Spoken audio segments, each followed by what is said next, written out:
Hey everybody, welcome to the middle of Q3 in 2025. That is so scary to say, but we're in August, almost the 15th, and we are talking about lots of new fun things. And surprise, surprise, there's more AI news. So much AI news that since the last time we met, I think it was just a couple of weeks ago, there have been 2 or 3 major updates in the AI world that I'd love to share. And from the king royalty of AI itself, OpenAI and ChatGPT, they introduced an amazing tool called ChatGPT Agent. And the agent is incredible. So if you don't know what agents are, AI is just kind of the tip of the iceberg. AI has been around for, I don't know, 20 years or so. Chat using AI surprised everybody. I read this amazing article that the smartest people in AI were all like, we didn't think predictive text in chat would be the most utilized way to use AI. They're all thinking like algorithms and large learning models for data, etc. But the best way was predict the next letter or the next word that's going to come up in a sentence. That was the best way to output all of the data that they have, or utilize all the data they have, which is pretty incredible. Anyway, so the next level of that, so chat has always been, that's kind of where most people use AI. They're chatting with ChatGPT and they ask questions and things like that. ChatGPT has had, I believe it was called Operator. You can do like reminders and it'll kind of work within its own system, and you can plug ChatGPT into tools like Google Gmail or Google Sheets or things like that, and it'll kind of analyze things for you. But agents are the next level of AI. We've talked about this in the past. The agentic revolution in AI is incredible because agents are actually utilizing AI. It kind of comes out of the chat window and it starts to behave and act in a way an executive assistant would, or it was until recently, because AI has now broken the executive assistant realm and now it's in the PhD level. And so we'll get to that in a minute, but agents, you can start to have agents start to review emails, start to search things for you online, start to do the granular research, start to fill out forms for you. It doesn't log into stuff automatically, and you actually have to sit and watch AI doing it. For the most part, you have to leave it on at least. And so, it does take a little bit of time. Certainly a lot of AI tokens that you have to use for all the agentic work, but it is incredible, and you should absolutely be playing around with it. If nothing else, just looking for the best deals on your next flights, your next trips. Just looking at this incredible animation that was going on. So they released this. When was it? July 17th. Not too long ago. Long enough ago where we didn't talk about this yet. And in the meantime, in the last week or two, we received ChatGPT 5, which is the fastest, smartest, most useful model, et cetera, et cetera. Of course, every model is that.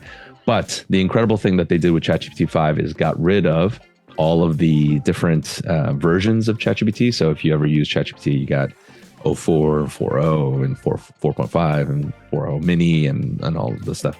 So, and those are all different, useful for different reasons. And ChatGPT 5 was supposed to miraculously kind of bring them all together and be this single tool that'll just know when to use the right model and use the right backend. It also, the intelligence level of ChatGPT 5 is now at PhD level. So where ChatGPT 4 was kind of like, it definitely makes some mistakes here and there. It can code at a PhD level. It can do math and analysis at a PhD level. It can write entire applications. I mean, there's an amazing amount of stuff. So in every category, every realm, ChatGPT 5 is slowly taking over everything. Lo and behold, though, this is a great article. When they rolled out, they just got rid of all the other versions, and that really upset a lot of people because ChatGPT 4, I mean, it's so integrated into the workflow that people were just flabbergasted that a company as big as OpenAI would just get rid of, this tool with no warning, no email out to the user base saying, hey, just to let you know, all of your existing flows in ChatGPT 4 are going away, and we're going to replace it with a single ChatGPT 5. And that lasted for about 3 days because when they rolled it out, there was an uproar on Reddit and lots of other places where people wanted to, basically were asking for more versions of ChatGPT 5. So we just saw, even on OpenAI's current ChatGPT 5 page, you can see one of the biggest selling points is combining the model into this kind of single model. And if you use ChatGPT today, you'll see that there's 3 different versions now. There's regular, and then thinking, which is like, if you want to do coding or big analysis and stuff, and then auto. So there's 3, which is simplified in my opinion, and it makes a lot more sense. It's a lot more clear than it was before, but hilarious to see OpenAI just like figuring it out like the rest of us, making mistakes and bothering all the nerds out there in the internets. All right. Other cool AI stuff. We saw this. Amazon was funding this AI startup called Fable, and they have a tool. Fable has a tool called Showrunner, which is a tool that creates shows dynamically for you. So you can upload a story, and it'll create the characters, it'll create the dialogue, and it'll create the show that you can watch, which is pretty incredible. This is next gen, wild time to be alive. If you don't like the ending to a show, you can literally put that show's theme into Showrunner and then change the ending and then create your own version and have the satisfaction of your story version, being online and being able to watch it. So you can make a scene, you can make an entire show, I think, if you wanted to.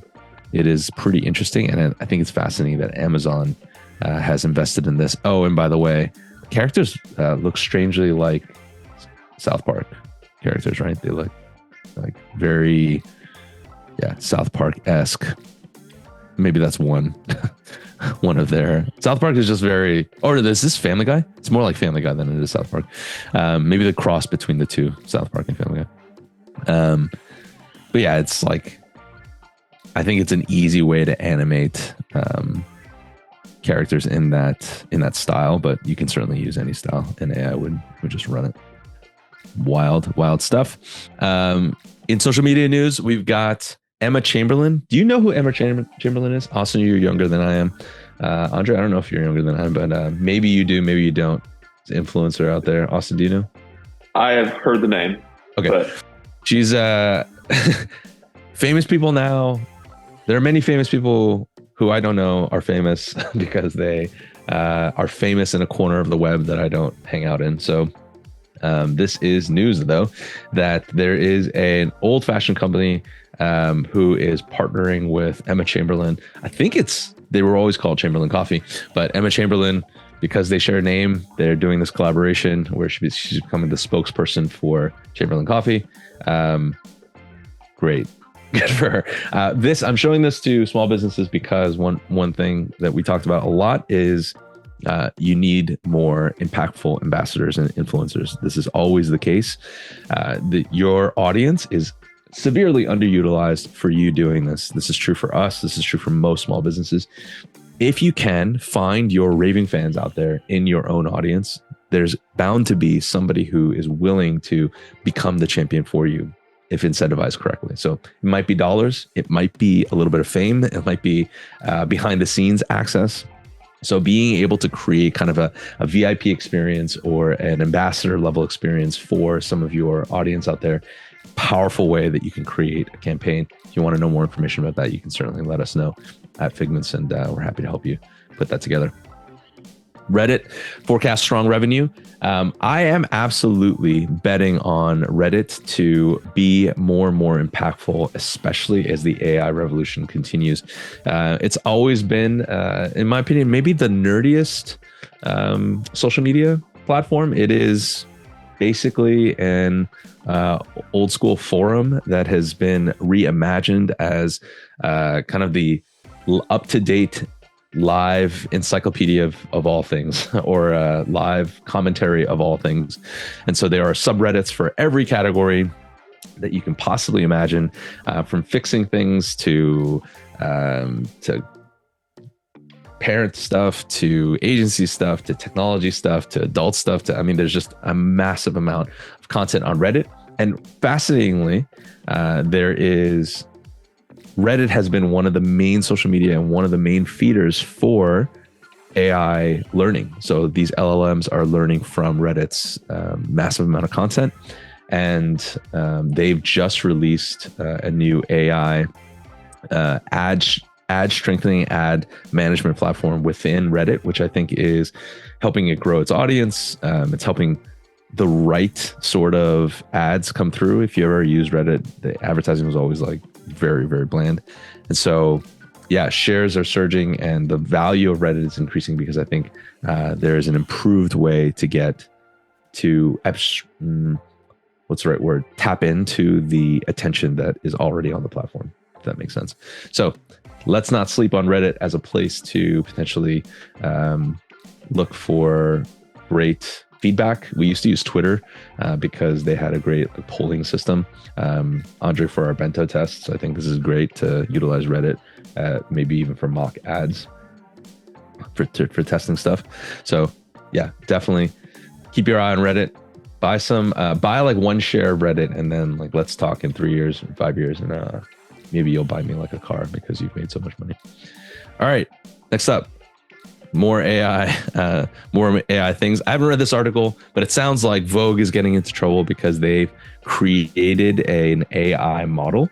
It is certainly the number one magazine in the world, and they are utilizing AI models within the magazine, which certainly is causing an uproar with their deep relationships with modeling agencies and with real people. Surprise, surprise. But this is, the models don't cost as much as real people, and they take direction better, and they were able to generate images fairly quickly. We can turn them around almost instantly. So the fact that they trialed this and didn't make a big stink about it, but somebody caught it right away, probably was an inside job, letting somebody know. And not a surprise here, but it's coming for us. And this person doesn't look like an AI image, does she? Like, she looks like a pretty normal Vogue magazine model. Maybe even like a little dated, to be honest. But anyway, so last thing that I wanted to share with you, pumpkin spice marketing campaigns, because August means it's almost fall. I hate saying that because I like to always think there's plenty of summer left. We thrive on the summer here in New England, and yeah, it's just beautifully summer right now. So I don't like thinking about fall, but as marketers, we must think about the next season, the next 2 seasons coming up. So I always like to joke with the team that it's almost Christmas, and when it is middle of August, it does feel like it's almost Christmas because we are, again, the very middle of Q3. And we should absolutely be planning for these following things, these following campaigns within your organization. Back to school, you should already have that. We talked about that last month. We should be thinking about fall. Can we create a pumpkin spice something that we can just tap into the glorious wave of push that's going to pumpkin spice? I feel like the new pumpkin spice is hot honey, by the way. That's like the basic flavor of the month, or flavor of the season. And then you also have, so coming up very soon, you have Halloween, you have Thanksgiving, you have the shopping season, you have end of year giving. This is the time to think about those things. Corporate gifts. all of those, there's a lot of activity that happens on the marketing side and the communication side of things for both businesses and nonprofits. You should absolutely be thinking about those. If you have not started any of those campaigns, you must start now, because you don't want to turn around at the beginning of November and then try to throw together a end of year campaign. It's just not good. It's not going to be good for anybody. So you should be thinking about, hey, what kind of relationships can I build? How can I get the conversation started? How can I get these gears turning so that we can start to roll this out and make it as impactful as possible? That is it. That is my my plea for you. Is the fall and winter are certainly busy times. This is the time to get started, or at least think about it. Start to delegate those responsibilities. Of course, let us know if we can help in any way. Thanks for joining in. Looking forward to diving into more stuff very soon. And yeah, lots of really exciting updates on the Alchemy side of things. So hopefully we get some Mastermind programming going, and yeah, it's going to be fun. So looking forward to that in the fall as well. We're moving our Mastermind times a little bit up. So just keep an eye on those. Thanks, everybody. Talk to you soon.